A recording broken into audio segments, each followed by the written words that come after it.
दोस्तों, जगत के नाथ स्वामी श्री जगन्नाथ जो हैं उड़ियाओं के इष्ट देव, जिनका मंदिर उड़ीसा के तटवर्ती शहर पुरी में स्थित है। हजारों सालों से प्रभु श्री जगन्नाथ उड़ियाओं के प्राण में बसते हैं। हर एक शुभ कार्य से पहले प्रभु श्री जगन्नाथ जी का आशीर्वाद लिया जाता है, क्योंकि उड़िया मानते हैं कि प्रभु श्री जगन्नाथ हर एक परिवार का मुखिया एवं ज्येष्ठ होते हैं। इसलिए हर एक शुभ कार्य से पहले उनका अनुमति एवं आशीर्वाद लेना जरूरी है। प्रभु श्री जगन्नाथ जी के धाम पुरी को हिंदुओं के चारों धामों में से एक धाम माना गया है। दोस्तों, प्रभु श्री हरि विष्णु जी के जितने भी स्वरूप हैं, उनमें से प्रभु श्री जगन्नाथ जी को सबसे अलग माना गया है। यहाँ प्रभु श्री जगन्नाथ जी को एक महान राजा के रूप में दिखाया गया है। यहाँ आपको जो सब प्रथा देखने को मिलेगा, वैसा ना आपको बालाजी मंदिर में देखने को मिलेगा, ना ही प्रभु श्री राम, श्री कृष्णा और श्री नरसिम्हा मंदिर में देखने को मिलेगा। दोस्तों, यही कारण था जिसके लिए गंगवंशी एवं सूर्यवंशी गजपति सम्राटों ने खुद को कभी राजा नहीं बोला, क्योंकि यहाँ राजा तो सिर्फ एक हैं और वे हैं प्रभु श्री जगन्नाथ। दोस्तों, आप ही बताओ, ऐसे कौन से भगवान हैं जिनको रोज पुकार कर नींद से उठाना पड़ता है? ऐसे कौन से भगवान हैं जो अपने भाई बहन और पत्नी को लेकर मंदिर में वास करते हैं? ऐसे कौन से भगवान हैं जो अपने भाई बहन के साथ नाव में बैठकर खेलने जाते हैं? ऐसे कौन से भगवान हैं जो रोज 60 प्रकार के स्वादिष्ट व्यंजन एवं 56 प्रकार के भोग खाते हैं? ऐसे कौन से भगवान हैं जिनको बुखार भी आता है? ऐसे कौन से भगवान हैं जो अपने मौसी के घर घूमने जाते हैं? ऐसे कौन से भगवान हैं जो अपने पत्नी की गुस्सा शांत करने के लिए रसगुल्ले खरीद के लाते हैं? वो तो सिर्फ एक ही हैं, हमारे प्रभु श्री जगन्नाथ। इसीलिए तो प्रभु श्री राम जी को मर्यादा पुरुषोत्तम, प्रभु श्री कृष्णा जी को पूर्ण पुरुषोत्तम एवं प्रभु श्री जगन्नाथ जी को माधुर्य पुरुषोत्तम कहा गया है। दोस्तों, आप सबको तो पता होगा कि प्रभु श्री जगन्नाथ पुरी में कैसे आए थे, पर कुछ ऐसे बातें हैं जो हमें सुनाना अच्छा लगता है और आप लोगों को सुनना। तो चलिए दोस्तों, प्रभु श्री जगन्नाथ जी का नाम लेकर शुरू करते हैं आज की इस बेहतरीन एपिसोड को। दोस्तों, ये समय था 8वीं शताब्दी का। मध्य भारत में शासन था महाराज इंद्रद्युम्न जी का। महाराज इंद्रद्युम्न भगवान श्री कृष्णा जी के परम भक्त थे। महाराज इंद्रद्युम्न के समय मध्य भारत में बहुत सारे मंदिरों का निर्माण हुआ था। एक दिन एक सन्यासी राजा इंद्रद्युम्न के पास पहुंच गए एवं उन्हें बताए, हे महाराज, कलिंग के एक आदिवासी सरदार विश्ववसु भगवान श्री विष्णु जी के स्वरूप नील माधव जी को पूजते हैं, पर किसी को भी पता नहीं कि उनका मंदिर कहां पर है। अगर हम भगवान नील माधव जी के मूर्ति को यहां ला पाए तो बहुत अच्छा रहेगा।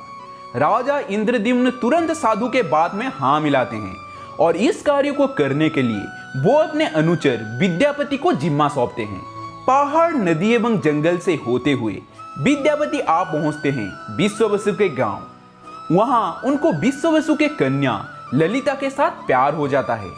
ना चाहते हुए भी विश्ववसु अपने बेटी ललिता के जीत के आगे हार जाते हैं और विद्यापति एवं ललिता के विवाह करवा देते हैं। दोस्तों, विवाह के कुछ दिन बीत जाता है।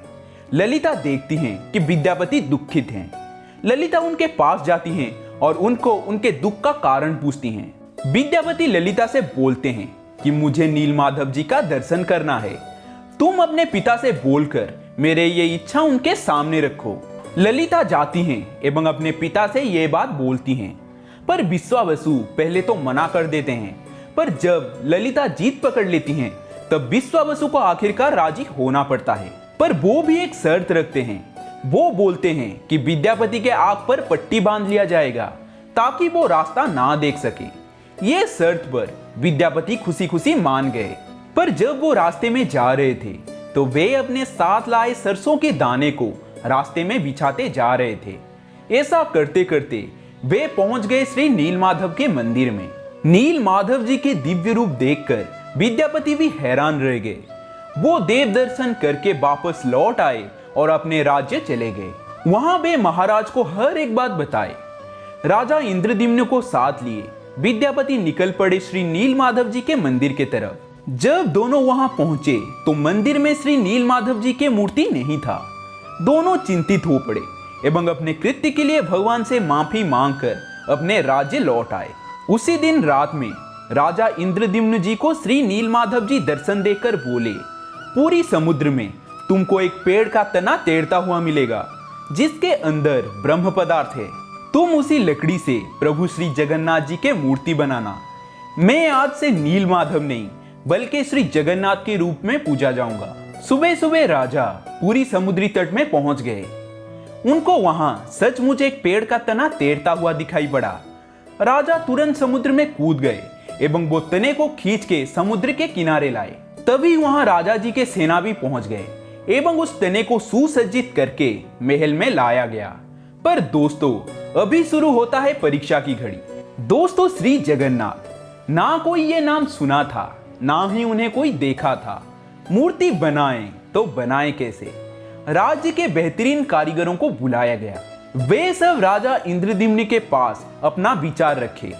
पर जब लकड़ी को तराशने का बारी आया तब एक एक करके उनका औजार टूटने लगा, पर लकड़ी पर कोई भी खरोच नहीं आया। दोस्तों, ये देखकर सारे कारीगर डर गए एवं अपने हाथ खड़े कर लिए। राजा भी चिंतित थे, करे तो करे क्या। तभी एक बूढ़े कारीगर राजा इंद्रद्युम्न के पास पहुंचते हैं। वो बूढ़े कारीगर बोले, महाराज, मैं प्रभु श्री जगन्नाथ जी के मूर्ति बना सकता हूं, इसलिए मुझे आप हाथ आजमाने का मौका दीजिए।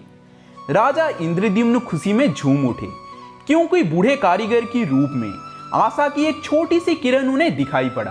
पर महारानी गुंडीचा देवी खुश नहीं थे। उनके मन में हजारों प्रश्न चल रहा था। जहां हट्टे कट्टे नौजवान कारीगर इस लकड़ी के ऊपर खरोच भी नहीं ला पाए, क्या इस बुजुर्ग कारीगर जगन्नाथ जी की मूर्ति बना सकते हैं? महारानी के मन में बस ये ख्याल चल ही रहा था। तभी वो बुजुर्ग कारीगर बोलते हैं, महाराज, मैं एक बंद कमरे के अंदर 21 दिन तक मूर्ति बनाऊंगा, पर ध्यान रहे, जब तक मैं ना कहूं कोई भी उस दरवाजे को नहीं खोलेगा।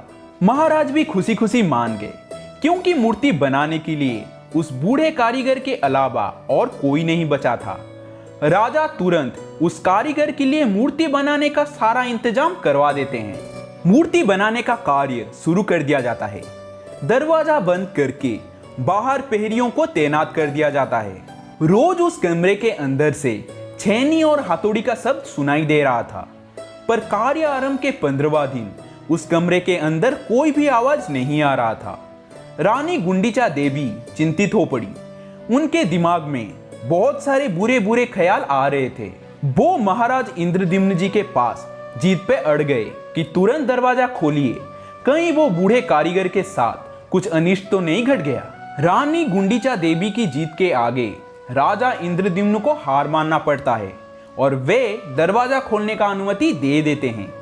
जब दरवाजा खुला तो अंदर वो बूढ़े कारीगर नहीं थे तो श्री प्रभु श्री जगन्नाथ, श्री बलभद्र एवं माता सुभद्रा जी के अधगढ़े मूर्ति। दोस्तों, वो बूढ़े कारीगर और कोई नहीं थे बल्कि देवताओं के शिल्पकार भगवान श्री विश्वकर्मा थे। राजा और रानी अपने इस गलती के लिए भगवान से माफी मांगे और अनुताप की। रात में फिर से प्रभु श्री नारायण राजा जी के सपने में आए एवं वे बोले, मेरे उस मूर्ति को पुरी में स्थापित करना, उसके अंदर जो मेरा ब्रह्म पदार्थ है उसको भी स्थापन करना। यह ध्यान रहे कि कोई भी उस ब्रह्म पदार्थ को नहीं देखे। दोस्तों, कहा जाता है वो ब्रह्म पदार्थ और कोई नहीं, प्रभु श्री कृष्णा जी के नाभि है। जब प्रभु श्री कृष्णा जी का स्वर्गवास हुआ तो उनके शरीर को हिंदू मान्यता के अनुसार पांडवों ने अग्नि में दाह कर दिए। दोस्तों, शरीर तो जल गया पर प्रभु श्री कृष्णा जी के नाभि नहीं जल पाया, इसलिए पांडवों ने उस ब्रह्म नाभि को समुद्र में बहा दिए। यह घटना ईसा पूर्व 3000 में हुआ था, जो आज से करीब 5000 साल पहले। दोस्तों, प्रभु श्री कृष्णा जी के वो नाभि आज पूरी श्री जगन्नाथ जी के मूर्ति के अंदर है। फिर महाराज इंद्रद्युम्न पुरी में एक भव्य मंदिर का निर्माण करवाते हैं, जहां वो चतुर्धा मूर्ति यानी प्रभु श्री जगन्नाथ, श्री बलभद्र, माता सुभद्रा एवं अस्त्रराज सुदर्शन जी को वहां विराजमान करवाते हैं। दोस्तों, समय के साथ साथ जब वो मंदिर टूटने लगता है तो ओडिशा के महान सम्राट कलिंगाधिपति श्री अनंत बर्मन चोड़गंगदेव विश्व के महानतम मंदिर पुरी श्री मंदिर को साल 1112 में बनाना शुरू करते हैं, जिसको उनके बेटे श्री अनंग भीमदेव अंतिम अंजाम तक पहुंचाते हैं। दोस्तों जरा रुकिए, ये तो हो गया बात राजा इंद्रद्युम्न जी के बारे में। क्या आपको राजा द्वितीय इंद्रद्युम्न जी के बारे में पता है? अगर आप मेरे चैनल के रेगुलर व्यूअर हैं तो आपको शायद पता होगा, पर अगर आप इस चैनल पर नए हो तो आप मेरे चैनल के प्लेलिस्ट में जाइए, फिर वहां आप अनसंग वॉरियर सीरीज के प्लेलिस्ट को ओपन कीजिए। जब आप नीचे स्क्रॉल करोगे तो आपको एपिसोड नंबर 43 में ये वाला वीडियो दिखाई पड़ेगा। आप अवश्य ये वीडियो देखिएगा, आपके रोंगटे खड़े हो जाएंगे। दोस्तों ये वीडियो को यहीं पर करते हैं समाप्त। क्या आप लोग पाइक सेना और नवकलेवर के इतिहास के ऊपर वीडियो देखना चाहोगे तो कमेंट में जरूर बताना। दोस्तों चलता हूं और मिलता हूं सत्य संधान सीरीज के 22वां एपिसोड में। तब तक जय हिंद, जय भारत, जय जगन्नाथ।